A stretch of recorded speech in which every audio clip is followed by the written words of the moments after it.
A single father driving home on a stormy night takes a wrong turn and finds a young woman abandoned in a wheelchair, soaked and shivering, left to die by the people who were supposed to protect her.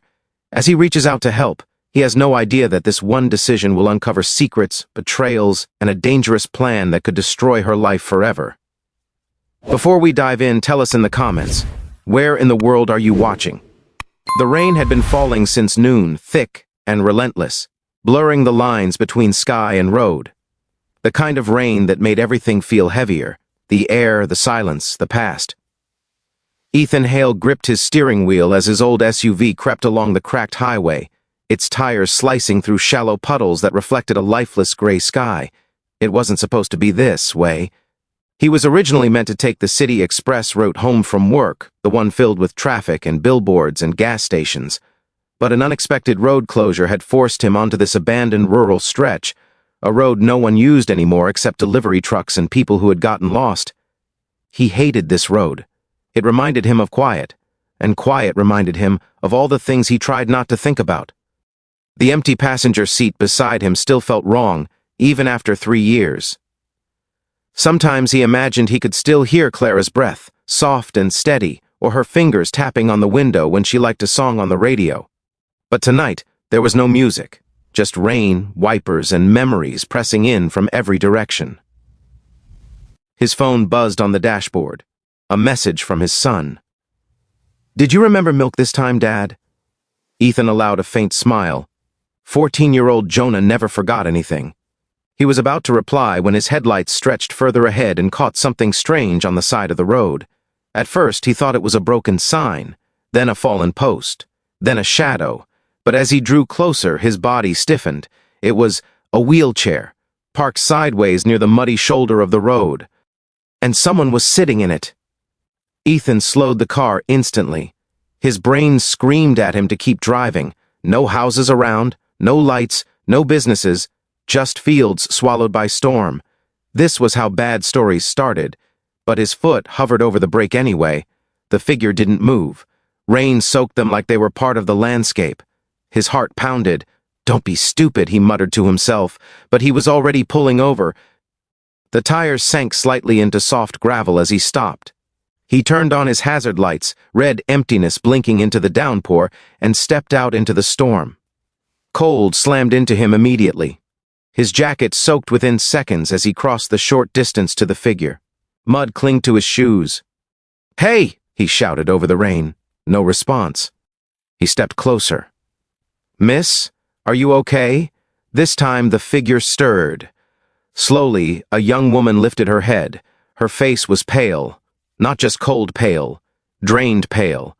Her dark hair hung soaked around her cheeks, dripping water like the sky itself had tangled with her. Her lips trembled.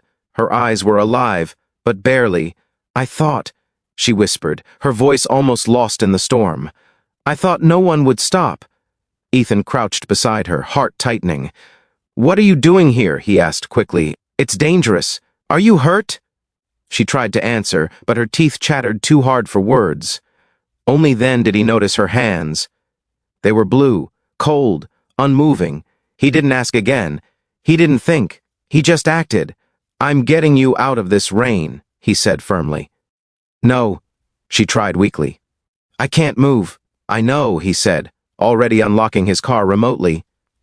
With careful movements, he slid his arms under her shoulders and legs. She was light, too light, like her body had already started giving up. He lifted her from the soaked wheelchair, wind and rain crashing against his back, and carried her to the passenger side. She flinched at the warmth inside the car when he laid her down carefully, on the seat. A broken breath escaped her. "I didn't think anyone would see me," she said. "I see you," Ethan replied, shutting the door and running around to collapse the wheelchair into his trunk. When he returned inside, he turned the heater all the way up, the car filled with a gentle rush of warm air. She hugged her arms around herself, still shaking. "You're safe for now," he said gently. Tears slipped from the corner of her eyes, mixing with rain on her skin. "I don't think anyone's ever said that to me before." Ethan glanced at her. There was pain there, and more, something buried. "You got a name?" he asked. She hesitated, like even her name hurt. "Lena." He nodded. "Ethan." Silence settled between them except for the sound of rain and the heater humming softly. Then she whispered something that changed the tone of everything. "They didn't forget me out there," she said. His eyes lifted. "What? They left me." The words felt heavier than the storm. "They planned it," she continued. "They told me we were going for a drive to clear our heads, and then just stopped on this road." His grip tightened on the steering wheel. "Who did?" Her breath trembled. "My uncle and his wife. They didn't want me anymore." A pause. "No," she corrected, staring down at her paralyzed legs. "They didn't want me alive." The rain outside fell harder, and Ethan realized this wasn't just a rescue. This was the beginning of something much darker, something that wasn't over, not even close. The house changed after her arrival, though no one said so out loud. It wasn't visible in the furniture or the walls, but in the small, almost unnoticed moments. The longer pauses in conversations, the gentler footsteps in the hallway, the way silence no longer felt empty but thoughtful. Ayan had never planned for any of this. He lived his life like a schedule, every minute organized, every movement measured, but now the girl in the wheelchair had become an unplanned chapter he couldn't simply skip. She rarely spoke unless spoken to. When she did, her voice carried both politeness and distance, as if she had trained herself not to expect kindness anymore. That morning, sunlight spilled through the tall windows of the guest room. Ayan stood silently at the doorway, watching her struggle to adjust the position of her wheelchair with one working hand. He had told the nurse not to interfere unless necessary. He wanted to see what she could do on her own. After a moment, he finally spoke. "You don't have to prove your strength here," he said. She paused, her fingers holding the wheel rim tightly. "I'm not proving anything," she replied quietly. "I'm just surviving." That sentence stayed with him longer than he expected. Over the next few days, she revealed her name, Zara, and little by little, pieces of her story began to fall into place. Her biological mother had died when she was 8. Her father remarried a year later, and everything after that slowly twisted into something unrecognizable. Her stepmother wasn't immediately cruel. According to Zara, the cruelty grew like a silent disease. First small comments, then restrictions, then isolation. When her father passed away in a sudden heart attack, everything she owned on paper meant nothing in reality. The woman who once smiled at her across dinner tables now treated her like a burden with an expiry date. Ayan listened, not as a businessman, but as a man who had also lost someone and learned too early how the world reshapes grief into opportunity. "But why didn't you go to the police?" he asked one evening while she stared out at the garden. She smiled faintly. Not out of happiness, but tired understanding. "When predators look like family, people don't believe the prey," she said. "They say it's just a family issue." Those words tightened something in his chest. He had faced ruthless men in boardrooms. He had crushed competitors, with contracts and strategy. But this was a different kind of battle. Silent, personal, dirty. That night he made a decision that didn't appear in his schedule. He started digging, not loudly, not officially, just quietly, like someone investigating a memory rather than a crime. He sent his driver to the area where he found her. He contacted private security teams. Cameras from nearby streets were requested under the excuse of a traffic incident. He didn't tell Zara any of it, because he wasn't ready to promise her justice yet, and she wasn't ready to believe in it. The days that followed were a mixture of routine and tension. Ethan's life, once predictable in its quiet patterns, became a web of strategies and cautious observation. He had discovered quickly that Zara's stepfamily was cunning, the kind of people who wore smiles like masks while quietly measuring every opportunity for gain. And yet, despite their careful planning, mistakes always had a way of slipping through cracks. Ethan began with digital breadcrumbs, credit card transactions, social media posts, GPS records, small details that, alone, might seem inconsequential, but together told a story of movement inconsistent with the narrative they presented. Zara watched him work from the guest room, hesitant at first, but gradually beginning to understand that he wasn't just investigating. He was protecting her, predicting their moves before they even tried to act. "Why are you doing all this?" she asked one evening, as he sorted through spreadsheets and timestamps, the kitchen light casting long shadows across the room. Ethan paused, pen in hand. He glanced at her. "Because someone has to," he said, because someone had to see you when no one else would, because leaving things to chance isn't an option. Zara remained quiet. Her eyes, though weary, glimmered with a faint flicker of trust she hadn't felt in years. She didn't know it yet, but the worst of the storm wasn't over. Her stepmother and stepbrother were clever, and they had begun to sense that she had not vanished by accident. Their calculated smiles had been replaced with subtle movements, calls at odd hours, and questions designed to unsettle her. Ethan noticed the shift the first time a black sedan slowed down the street past his house, only to vanish as quickly as it appeared. Determined not to let fear take hold, he went further. He began cross-referencing public records, tracing every appointment, purchase, and movement of both stepmother and stepbrother since the day of Zara's abandonment. Every inconsistency became a point of leverage. He discovered that the GPS logs they had provided to the police about searching for her were fabricated, timestamps shifted, locations misleadingly reported. It was subtle, precise, and calculated, just as Zara had feared. They were trying to cover their tracks. That night, the tension in the house thickened. Zara, usually reserved, spoke more freely, revealing the hidden layers of her life, the control, the manipulation, the quiet warnings from neighbors she could never mention, all pieces that, when combined, formed a chilling mosaic. Her stepmother had convinced others that she was weak, incapable, a burden, hoping no one would notice the truth until it was too late. And her stepbrother? He was charming, confident, and entirely unafraid to show aggression under the guise of concern. Ethan took meticulous notes, each discovery adding a weight to his resolve. He recognized the patterns. They left evidence only where it could be easily dismissed, their movements choreographed for plausible deniability. But even the best choreography falters when someone is watching with focus and intent. Every lie, every fabricated detail became a thread he could pull to unravel the entire scheme. Then came the breakthrough. It was a routine check of a local gas station's surveillance footage that revealed the unthinkable. The timestamps contradicted the alibi given by Zara's stepbrother. The footage showed the vehicle, the driver, the exact route that contradicted their search story. Every frame a silent accusation, every movement a piece of the puzzle Ethan had been constructing.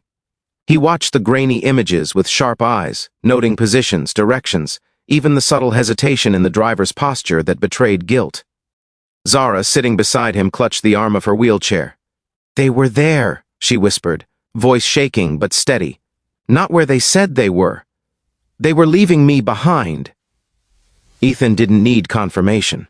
He had the evidence, the pattern, the digital fingerprints of their deception. Yet danger was real. They knew she existed, that she had someone now watching her. Threats came subtly.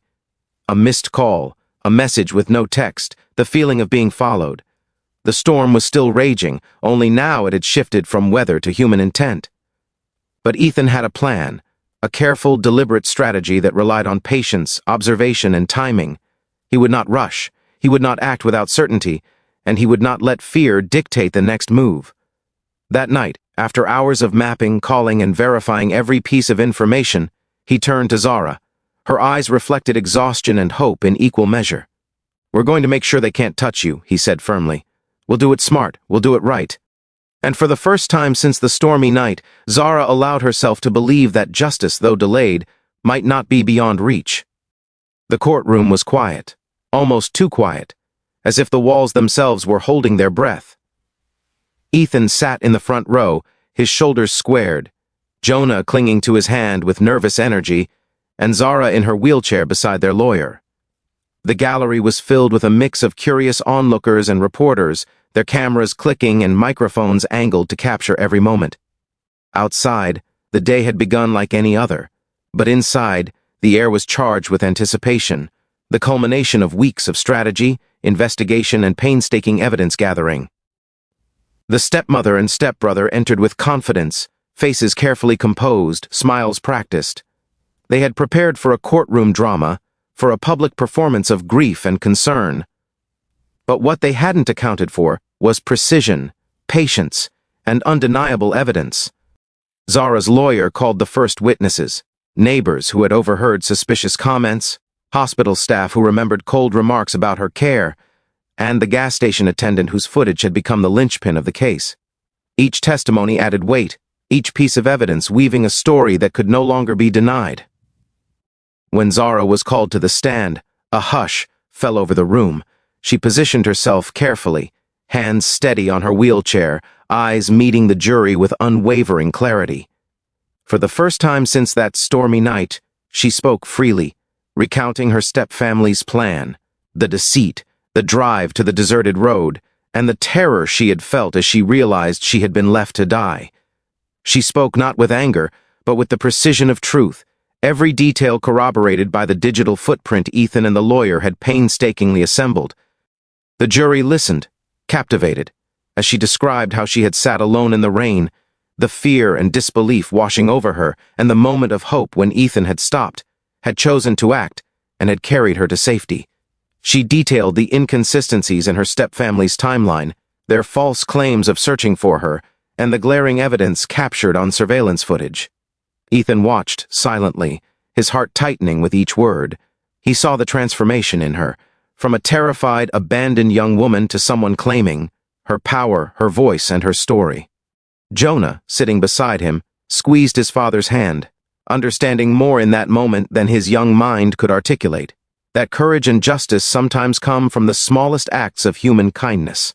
The stepmother and stepbrother's lawyers tried to counter, painting Zara as unstable, suggesting that she had orchestrated her own disappearance. But each argument crumbled under the weight of factual evidence, precise timelines, and multiple witness statements. The video footage was irrefutable. The very moment that had nearly ended her life had been captured, time-stamped, and verified. The lies of her stepfamily unraveled with surgical precision. As closing arguments were delivered, Ethan felt a calm resolve settle over him. The room was tense, the air thick with expectation, yet he knew the truth had been told. The evidence laid bare, and justice was no longer a distant hope but an impending reality. When the jury filed back into the room after deliberation, silence enveloped the court. The foreperson stood, cleared their throat, and delivered the verdict, guilty on all counts: attempted murder, fraud, conspiracy, and abuse. The courtroom erupted in murmurs, but for Ethan and Zara, it was a quiet victory, solemn yet profoundly satisfying. Weeks later, life settled into a new rhythm. Zara adjusted to her independence with Ethan and Jonah supporting her.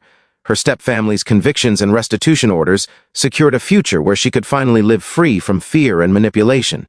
The community recognized her courage, and for the first time in years, she could trust in the kindness of others, having experienced the profound difference one person's decision to act could make.